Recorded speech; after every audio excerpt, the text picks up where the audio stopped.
Hey everybody, I'm Kimber, your host for the Backyard Horse Enthusiast. Thanks for tuning in for another episode. If you've been here before and you're back again, I thank you so very much. I'm having a lot of fun doing this series, meeting a lot of people.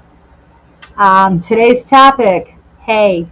We all need it if we have horses, right? Because hay is for horses.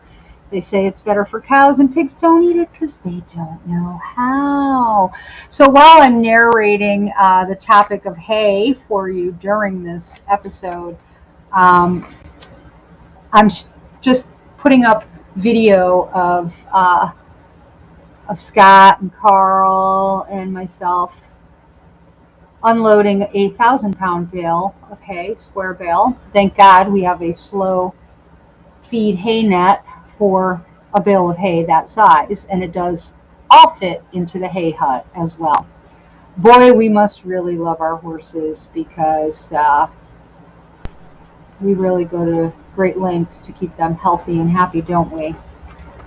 Absolutely. So what you're hearing here, what I'm narrating, some of it is me, and a lot of information came from horsebreed.com. So if some of this sounds familiar to you, that's because it did come from there.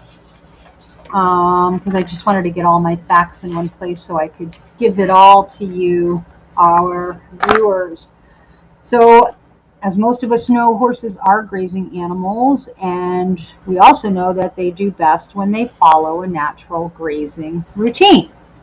So the quantity of feed and the time spent foraging are really essential things that you have to take into consideration when you're feeding your horses. Harvested hays, the ones we go and buy already baled, are the biggest and most substantial part of our horses' diet.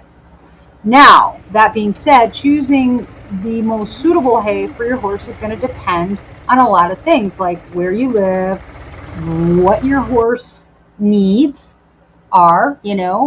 You got to think about their health. You got to think about their, are they working? Are they competing? Are they pasture pets? Like so many things. Do you just trail ride them? There's a lot to take into consideration. And what makes them different from other non-ruminant, or ruminant, not non-ruminant, but ruminant animals is that they have a pretty big gut and a very small intestine. So the way their digestive system works, it's preferable for them to just have continuous grazing rather than having a couple of large meals once or twice a day. Good quality hay is going to give your horse everything it needs as far as nutrients, and will make your horse quite happy to ingest it.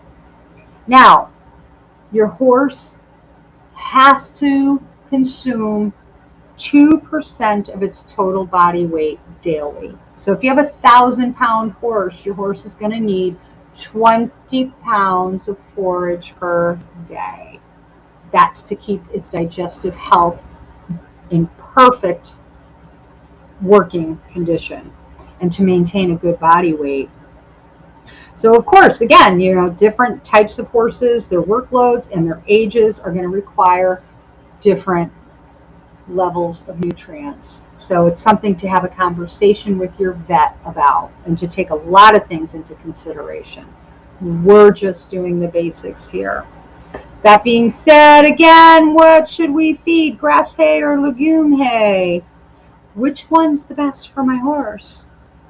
Well, most horse owners feed their horses a couple different types of hay. It depends on where you're located in the country. And I'm speaking of the U.S., also in the world. Horse owners typically feed their horses a variety of hays here in the U.S. Then that includes clover, a coastal, orchard, rye, timothy, fescue, alfalfa, and many others. So for most horse owners, the ideal hay is a combination of both grass and legume. And the two types are those, grasses and legume. So legume hay is typically like an alfalfa. It's the most common choice of a legume. And there are others, and you can look those up. And the alfalfa is best and most suitable for every horse that requires a nutrient and energy dense hay. So that's going to include foals that are growing, a lactating mare, or horses that require a very high calorie content. And horses that do a lot of work, they require like an alfalfa or legume hay, because that's going to satisfy their foraging needs, and it's going to provide them with calories and energy that they need to do their job and do it while maintaining a healthy weight and body condition. And the benefits of like an alfalfa or legume hay is that it contains much more calcium and protein than your typical grass hays. They also provide a higher level of digestible nutrients like vitamin A, and that provides more energy. And compared to grass, the horses find alfalfa to be really yummy. So you're not going to get a lot of waste. And if you're worried about that and you got a hay waster, make sure you use your slow feed net. Oh my gosh, I can't say it enough. It has a very high mineral and protein content, and that is going to make your horses drink a lot more water, so at least you know they're always hydrated. Now, the downside to legume hays are that you might need to balance the ratio of calcium to phosphorus by adding a phosphorus mineral supplement. Again, talk to your vet, get your hay tested so you know what your levels are, and be aware that the nutrients in a legume hay can be really too high for an easy keeper. So that's a horse that doesn't need much to stay fat. Okay, always tipping that scale of, on the conditioning scale of like going over a 5, getting a crusty neck, etc., because you don't want your horse to suffer a bout of founder and laminitis. Your retired horses are in that same category. They don't need much. They need the forage, yes, but they don't need, high octane, okay? It's like going to the gas pump. They're going to need regular unleaded. Your performance horses, your lactating mares, your foals, they're going to need, 92 octane. Okay, what else do we have to talk about? You got to be careful. Red clover, it might be nutrient rich, but it could be infected by a fungus that can cause excessive slobbering in horses.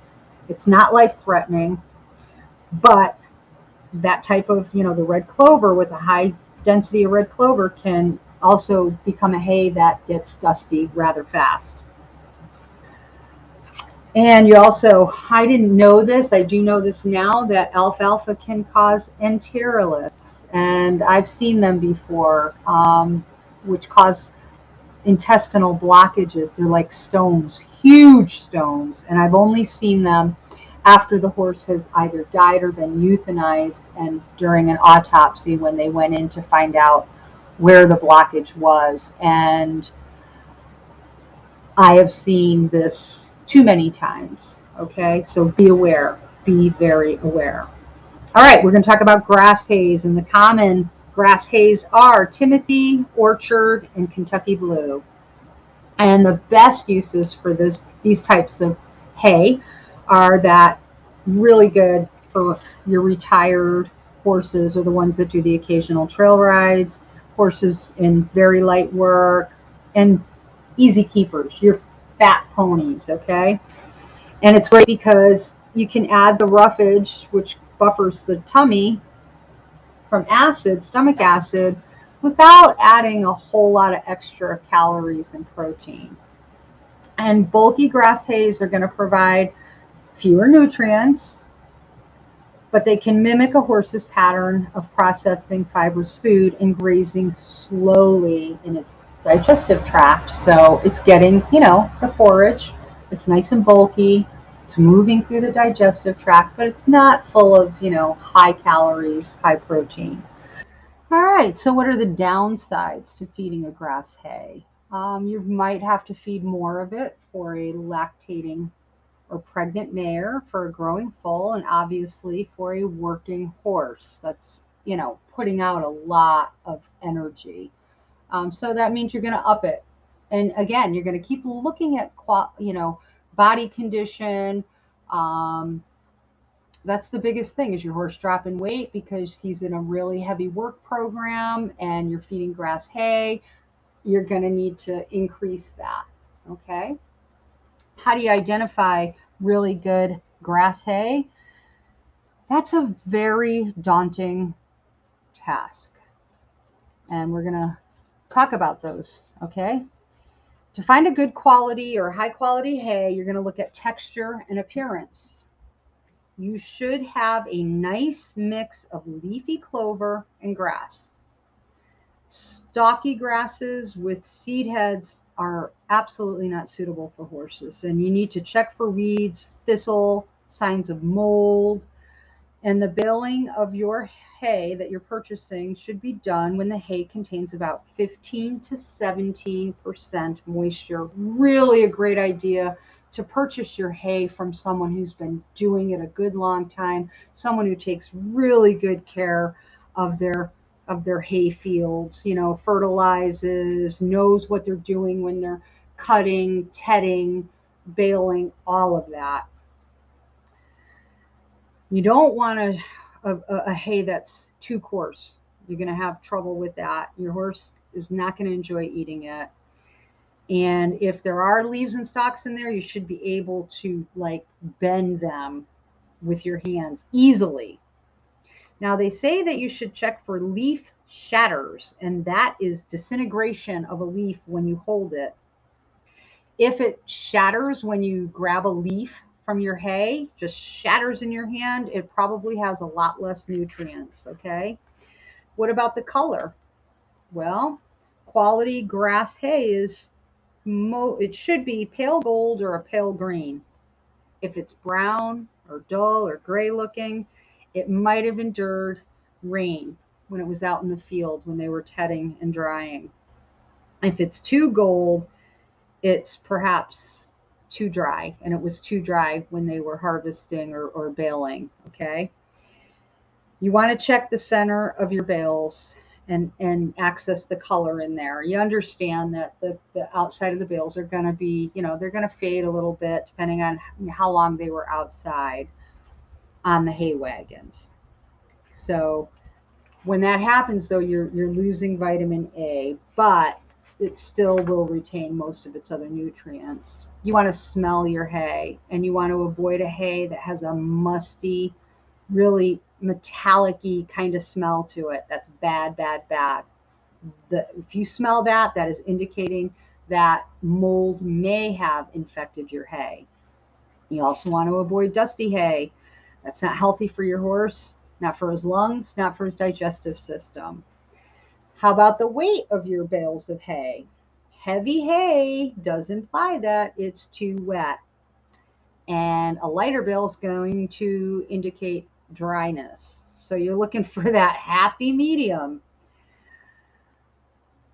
You want to look at the age of the hay when it was harvested. The age of hay determines the nutritional value. And early matured hays have a lot more nutrients, and they're very leafy. And a late maturing hay is going to have fewer leaves. It's going to have thicker, coarser stems. Icky.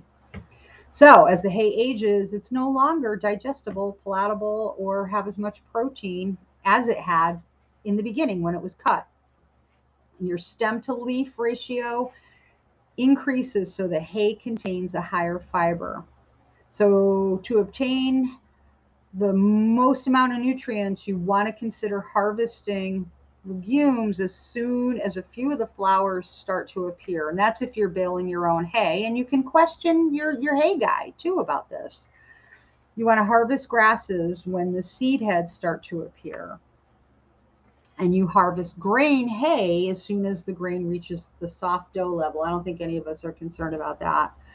So you really want to think about matching your hay type to what's best suited for your particular horse. I mean, there are stables that have multiple different types of hay because they're boarding facilities, and they have competitive horses, trail horses, retired horses, easy keepers, not easy keepers. So, you have to have a variety. But know your hay, even if you're a boarder. Know what's being fed to your horse. And you want to make sure there's no bugs like blister beetles. Ooh, that's bad. It's really bad. There's a chemical in those beetles, and that can cause a fever. It can cause a colic and sometimes death. So they are common in dry, very arid regions in the United States where there's a lot of grasshoppers all year. There's really no methods for detecting the toxicity levels of blister beetles, so got to be super careful. Now, the last thing on our list, should you feed your horse orchard grass hay? According to this horsebreed.com, and I quote, a fortified feed from a reputable company fed at recommended levels will complement orchard grass hay incredibly well. So what I'm seeing here, what this is saying is if you're going to feed just an orchard grass, you're going to have to use a commercial feed as well. Okay. If you have an easy keeper, it might do okay on just the orchard grass. But again, you got to keep monitoring your animal all the time. And always keep in mind that a forage-only diet might not supply all of your horse's nutritional needs for good health. Again, not a bad idea. If you're buying hay in quantity, take a sampling of that hay from a few different bales and get it tested at your local agricultural department. Find out. Like, we're lucky in Connecticut, we have Yukon, so we can take our hay there and get it tested. But that's about all I have today about hay. It's the biggest part of my horse's diet and probably the biggest annual expense, really. It kind of tops their feed, it tops their foot care, hoof care, it tops even their regular veterinary maintenance fees. Well, here we are again. We find ourselves at the end of another Backyard Horse Enthusiast episode. I hope you enjoyed watching. And yeah, if you weren't bored by this video, would you please do us a huge favor and hit the like and subscribe button. You're really helping all our beautiful equine friends here at Hope for Humans and Horses at Glacier Hollow Farm. Thanks again, folks. We'll see you soon.